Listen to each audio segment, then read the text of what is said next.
autonome qui est proclamé par l'ex-rébellion en Centrafrique, Séléka, qui s'est réfugié dans le nord du pays. Alors, pour la fin, en attendant l'arrivée sur ce plateau de François Bikoro, activateur politique, qui va nous rejoindre, qui vient du Cameroun, on va accueillir Sam l'Africain. Bonsoir et bienvenue. Bonsoir Hubert, merci beaucoup. Je suis heureux d'être parmi vous. Je suis venu spécialement pour vous féliciter. J'ai dit combien de fois je suis fier de votre chaîne. Et je dis bonsoir à toute l'Afrique, bonsoir au monde, qui est fier aussi d'Afrique Média. Vous faites un bon travail. Pour cette raison, j'ai décidé de passer vous saluer. Je suis venu au Cameroun, je pars demain. Je ne pourrais pas ne pas venir vous saluer. En Pour tout tout ce que vous cas, faites. Afrique Média, c'est une chaîne panafricaine. C'est pas seulement un pays qui est visé. On rappelle que vous êtes ivoirien, vous êtes président de la NACIF, c'est la nouvelle alliance de la Côte d'Ivoire Pour la patrie. pour la patrie. Oui. Je suis Alors, président des partis politiques. C'est la nouvelle alliance de Côte d'Ivoire pour la patrie. Nous sommes aujourd'hui parti de l'opposition. parti de l'opposition en Côte d'Ivoire, une lecture de la situation actuellement en Côte d'Ivoire, les inscriptions, un certain nombre de choses qui sont apparemment, selon certaines sources, bloquées, mais selon d'autres aussi, et qui avancent. Mais de quoi vous voulez parler? Qu'est-ce qui est bloqué? C'est-à-dire le processus qui va conduire à la prochaine élection présidentielle. Vous voulez parler des recensements? Tout à fait. Bon, vous savez, la fois passée, les recensements, il y a le parti FPI, le parti du président Laurent Gbagbo, qui est dirigé aujourd'hui par le président Afingessa, qui avait lancé le boycott aux Ivoiriens de ne pas se faire recenser. Et le pouvoir a dit que tout va bien. Et à notre grande surprise, ils ont convoqué le président Afi à la brigade de recherche pour, pour lui reprocher d'avoir lancé ce mot d'ordre et que les Ivoiriens refusent D'avoir de se lancé faire le mot recenser. d'ordre de... Oui, de recensement. Oui. Et donc, de boycott, il a lancé le boycott pour le recensement. Oui. Et donc, les gens trouvent que les Ivoiriens refusent de se recenser. Ça veut dire que le mot d'ordre est appliqué. Donc, ça fait que ce jour-là même, on était tous arrêtés. Après, on a été libérés le soir. Vous avez été aussi arrêté. Oui, j'étais aussi arrêté. J'étais à la préfecture de police avec les camarades et les autres. Mais le soir, à 22h07, le préfet de police est venu, il nous a fait libérer. Et c'est quand ça se passe comme ça, le président Alassane Draman Ouattara est au courant. Mais écoutez, est-ce qu'il y a quelque chose dans un pays, celui qui dirige ne doit pas être au courant? Ils sont au courant de tout. Ils sont au courant de tout. Même pour la convocation pour le président Afi, ça a été fait en conseil des ministres. Donc, c'est lui qui a dirigé le conseil des ministres, il est au courant. Alors maintenant, votre parti, il faut avouer que cette information est vraie, je crois que vous allez la valider. Vous êtes un ami personnel du président, de l'ex-président Laurent Gbagbo. Oui, je suis son ami personnel. Toute la Côte d'Ivoire le sait, l'Afrique le sait, tout le monde me connaît. Je suis son ami personnel, j'étais toujours avec lui, j'étais toujours de son côté. On a tout fait ensemble. Alors, Et je suis resté fidèle à lui. Je suis resté fidèle à lui. Je suis le leader, je peux dire aujourd'hui en Côte d'Ivoire, le plus fidèle au président Laurent Gbagbo. Je ne suis pas un leader alimentaire. Je suis un leader qui a des conditions de combat, de politique. Je ne suis pas les gens pour des raisons alimentaires, non. J'ai mes conditions, je suis resté fidèle au président et je crois que ça m'a donné la force aussi. En tout cas, vous comprenez pourquoi je vais vous donner un peu plus d'espace de temps pour cette émission parce que vous reprenez le vol tout à l'heure. Et je rappelle que Afrique Média, pratiquement, sera probablement là-bas à Abidjan pour une question d'information. Mais ce que vous devez nous dire, vous devez dire à toute l'Afrique actuellement, puisque vous êtes le leader le plus fidèle, c'est de savoir quelle est la situation politique actuellement. Est-ce que vous irez aux élections? Mais pour le moment, il y a beaucoup de problèmes. Nous, vous savez, on a créé la plateforme qu'on appelle l'Alliance Force démocratique, où il y a 12 partis de l'opposition avec le FPI. Pour le moment, il y a beaucoup de choses à régler. Le FPI a demandé l'état général de la République que le gouvernement a refusé. Il y a beaucoup de choses qu'il faut régler. Moi, je crois que les gens vont vite en besoin. Pour aller aux élections, c'est bien. On peut aller tous aux élections. Mais dans quelles conditions? Nous savons tout ce qui s'est passé en Côte d'Ivoire pendant les élections. Les gens ont tout perdu. Beaucoup de personnes, de tous les côtés. Ce n'est pas seulement les côtés, comme on dit, le pro Gbagbo ou bien le pro Alassane. Les Ivoiriens ont tout perdu. Il y a eu trop de morts dans ce pays. Donc, venir rapidement, quand on dit, bon, 2015, on va aux élections, les choses n'ont pas été mises en place, les choses ne sont pas réglées, les erreurs du passé, on ne s'assoit pas pour réfléchir, pour ne plus que cela arrive à la Côte d'Ivoire. Pour être précis avec les Africains et la conscience, l'opinion mondiale qui nous regarde en ce moment, qu'est-ce qui ne va pas et qu'est-ce qu'il faut faire? Moi, je crois qu'il faut que le régime qui est en place actuellement s'assoie avec les partis de l'opposition et discuter. Des dialogues directs pour discuter ensemble, pour trouver des solutions, pour que si nous devons aller aux élections, que ce qui est arrivé à la Côte d'Ivoire n'arrive plus. Alors, dans ce dialogue-là, dans ce grand forum-là, je vous vois prendre un grand forum de concertation et de dialogue. Oui. Quels sont les éléments? Le premier élément qu'il faut mettre sur la table du débat est lequel?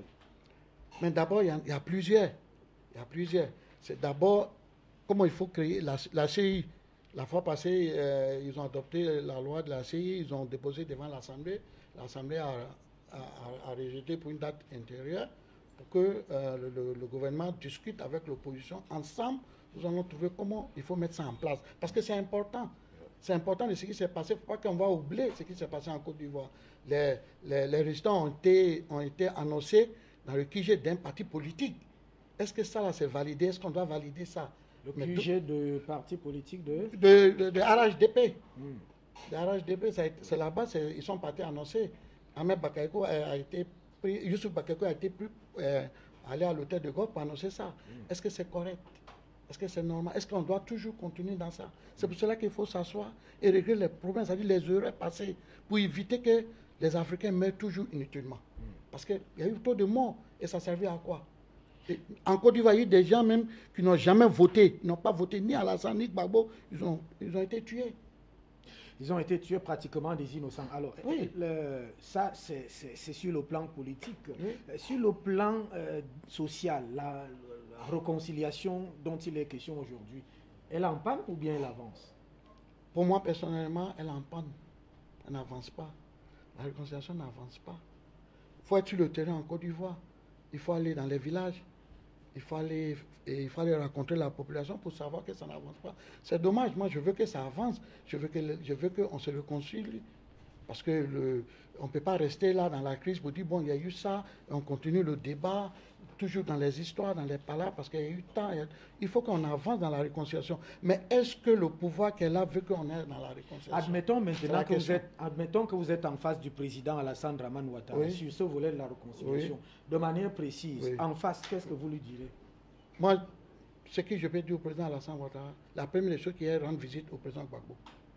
Ah, qui rende visite. Et j'ai toujours dit, il faut qu'il y ait à la rendre visite à son frère. Si le président Alassane rend visite au président Gbagbo, vous allez voir ce qui va se passer en Côte d'Ivoire. Ah, les gens vont se réconcilier. Ils vont se réconcilier. Ils vont s'aimer plus qu'avant. Mais si c'était le président Gbagbo, il allait rendre visite à Alassane. Il a déjà fait en Côte d'Ivoire. Dans des crises où le président s'est déplacé, aller chez Alassane, aller chez Bédié. Alors, donc, on peut considérer que ça, c'est la clé. C'est la clé. C'est la clé de la réconciliation.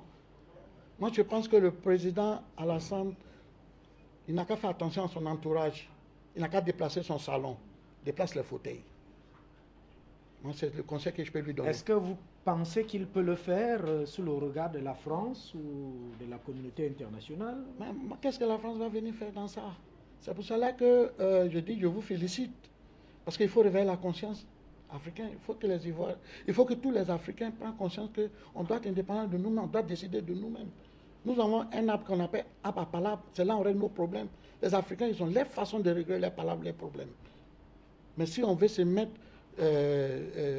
avec les Occidentaux pour régler nos problèmes, les Occidentaux veulent régler nos problèmes selon leurs intérêts à eux-mêmes, pas nos intérêts à nous. Donc il faut que nous réglons nos problèmes nous-mêmes. Régler les problèmes. Sans les Occidentaux, sans les autres. Sans les autres, peut-être, puisque le monde n'est plus clos aujourd'hui. En tout cas, vous êtes en train de partir. Merci d'être passé et surtout, merci de l'appréciation. Vous dites que la chaîne est très suivie en Côte d'Ivoire. Oui. Que pratiquement des milliers d'Ivoiriens. Et je suis fier de vous. Je vous félicite. Je suis content de vous et continuez ça. Ne vous laissez pas tromper. Ok. Alors, je veux vous laisser partir avec deux préoccupations. Oui. La situation en Centrafrique, Oui. elle préoccupe aussi la Côte d'Ivoire, puisque c'est les Africains. Aujourd'hui, un État autonome est pratiquement en train d'être proclamé dans le Nord. Oui. Moi, ça ne me surprend pas. Parce que moi, j'étais en Centrafrique quand Michel Douria est venu comme président. Le ministre de la Défense est un ami en moi. Je suis parti, j'ai fait 2, 3 semaines. Et j'ai vu ce qui se passait. Ça ne me surprend pas ce qui arrive, mais qu'est-ce que vous voulez? Si aujourd'hui, on ramasse tous les musulmans d'un côté pour les envoyer de l'autre côté, on prend les chrétiens de l'autre côté, ça veut dire déjà, c'est déjà tracé, c'est déjà réglé. Le pays est déjà dé. Le pays est déjà dé, c'est fini. Ça ne me surprend pas. Comme ça a failli se passer, ça s'est passé en Côte d'Ivoire. Ça s'est passé en Côte d'Ivoire, le nord du sud, c'est ce qui va se passer là-bas et ça va durer. Parce que imaginez-vous des êtres humains qui mangent des êtres humains crus. C'est quelle haine ça? C'est quelle haine? D'où ça vient cette haine-là? Par rapport à quoi? Regardez, allez-y voir la Centrafrique. Moi j'ai été à Centrafrique, c'est malheureux, ça fait pitié. Un pays qui est riche comme ça, ils n'ont rien, la population souffre et des gens s'amusent avec ça. Non. Je crois que les Africains doivent se réveiller. Les Africains, c'est-à-dire le peuple, doit dire merde à des dirigeants qui ne sont pas conscients. Ça, vraiment, je dois le dire parce que ça fait très mal. Merci. Il y a des gens qui ont des milliards, qui ont des immeubles partout. Et où ça sort, cette richesse-là, les gens n'ont même pas l'eau à boire. Et vous voulez que l'Afrique devienne quoi? Indépendante comment?